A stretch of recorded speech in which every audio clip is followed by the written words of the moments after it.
Thank you for joining us. And before we get started with today's video, if you guys like what you're seeing and hearing from the Locked On Senators podcast, go ahead and hit like, smash the subscribe button so you can be the first to know about Sens content. Now, we're going to be doing a ton of these prospect profiles, so if you agree this is someone the Sens should look at or steer clear, leave your comment below so we can hear from you. Now, we got 64 of these, so let's get into it. All right, Pillsy, here we are. Back to the countdown we go. And we are coming in at number 37 with an average rank of 41.33. We're going back to Djurgardens already for the third time, and we've got more to come on this list. It's Calle Odelius, a defenseman. Calle Odelius, yes, another Djurgardens guy, and there's a lot to like about him. He's a left shot, 6 feet, about 185 pounds, so an average height for a classic defenseman build. In 43 games in the J20, he had 7 goals, 23 assists, good for 30 points, and he did get a cup of coffee in the SHL. 7 games played, 0 points. Classic. That's how we've really come to know these prospects, getting some pro time overseas. But what I like from him, Ross, is he's able to move the puck well from the top of the umbrella on a power play. I saw him he has a good hockey IQ when he's at the top of the umbrella there to be like, okay, is this a passing situation or a shooting situation? And he doesn't often force it one way or another. I found he usually made the right choice there. And I love this. He uses his wrist shot from the point to create goals, get puck through traffic. And what's the worst that can happen if you take a wrist shot from the point? It gets broken up, but then it's an easy puck to retrieve if you're on the power play for those guys at the bumper position or in front of the net, and they can scoop it up and hopefully bury a rebound, catching a goalie off guard. So I really like Odelius here. We have our first top 15 prospect. Ooh. From one entity. The Elite Prospects team has him at 14th on their board. I'll tell you why in a moment, but nobody else is that high on him. Tony Ferrari's next at 26. Bob McKenzie at 38. Both Craig Button and Scott Wheeler have him at 49. And Corey Pronman again pushing him down the rankings all the way at 72. So the average is 41.33, but Pillsy, we got a nice small range to work with, just from 14 to 72. That's all, somewhere there. Yeah, that's it. And just for some context, Corey Pronman has him at 72. His 73rd guy is a guy I liked in Ty Nelson. So he has those two guys way far down, which for me is surprising because I'm a big fan of Odelius as well. And just because I talked about his wrist shot, his ability to work on a power play, he's a great skater too, especially on his edges. And now maybe you're thinking, okay, this sounds like an offensive defenseman. I wouldn't say that. He's a two-way guy. Like, he uses his hockey IQ to also know when to apply pressure. Like, he's good at having that gap control and then waiting for the right time, then being like, okay, now is the time I really put the pressure on him, and I can afford to kind of get out of my zone here and put the pressure on him to try to create a turnover and try to stop this play before it even starts. And he's just able to get into passing lanes and disrupt plays. Like, I really see Odelius as a really good mobile two-way defender.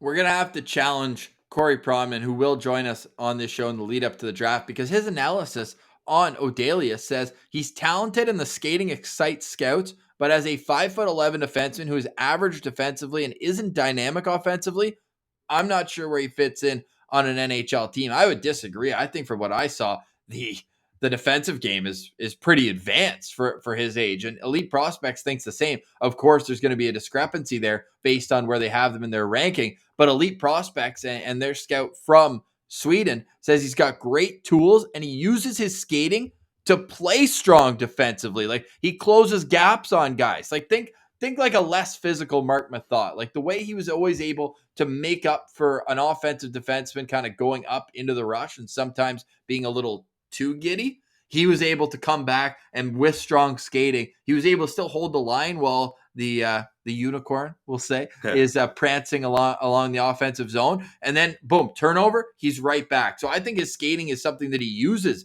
defensively along with his reach. And like, they called him on Elite Prospects a mobile defensive defenseman. I like that term. And he's a guy who I would love the Senators to take with that first pick in the second round. Like, he's the type of defenseman. Yeah, say what you want about the Sens having a lot of left shot defensemen. Over the next couple of years, they're going to have to replenish the entire system the way they're graduating guys so consistently into the NHL level. I don't think he's ever going to be a guy who puts up 30, 40 points at the NHL level, but he's a guy where his skating will allow him to make his partner better. And that's what you want when you have the defenseman that the Senators have in their system. Absolutely. And Rossi, you know what player comparable I came up with for him? Well, yeah, I love your player comparables. Yeah, they're great. How about Artem Zub? Like, I feel like he's very similar to Zub, where, you know, he's not like, what's Zub's dynamic attribute? He doesn't really have one, but that's fine because he's so smart defensively. And like you mentioned, he's the exact type of defenseman. What did we say all year? Zub is the litmus test for, are you a competent defenseman in the NHL? Can you play with Artem Zub? Okay, you're good. Can you play without him? No problem. Like, you're going to struggle. So I really think Zub is a good comparable for him. And to just tack on to what you're saying about the skating, Will Scouch says he might be the most fluid four-way skater in the entire draft. Yeah, so I believe when you're able to skate so good with your edges, it just makes it so difficult for even a guy with Flash Formanton type speed. He may blow the wheels off you speed-wise, but if he can't get around you with his edges, who cares? He's not going anywhere. So that's really where I like Odelius, and I would love for the Sens to draft him. I got him at 4 stars, Ross. Whoa, I'll tease mine, but basically translatable tools, a high floor. Our buddy David St. Louis with Elite Prospects says, I don't mind him anywhere between 15 and 50. So there's just such a range on this guy. I'm going to be really intrigued in terms of where he goes. And think about it, they're still so young that, like, even if they grow an inch or two, all of a sudden he's 6'1" instead of 5'11", right? Like, there's always those memes where it's like, what NHL GMC 5'11" is Nathan Gerbe and 6'1" is Zdeno Chara, those two next to each other. But it's true. I mean, we can laugh at it all we want, but there is a bias towards bigger defensemen. And you saw even from the photo I posted, like, he doesn't look small. He's not small, especially compared to like Matthias Havlin, who we just talked about a little bit while ago. And you can see his profile on the playlist on YouTube, where it's just like, there's a lot of diminutive defenseman in this draft, so his size will not be used against him at all. I think that it's just how much are scouts going to look at his offensive zone lack of creativity. He's creative on the breakout from what I saw. Like, he's able to kind of shimmy shake defensemen and use his skating to weave out of the zone. But once he gets into the offensive zone, yeah, the offense is pretty limited. But when he plays on the team he did, it didn't affect his points. He's a May 30th birthday. Hey, happy belated. He turned 18 just 2 days ago. They've got him listed at 6 feet on Elite Prospects, but as we mentioned, we use NHL Central Scouting for all of that.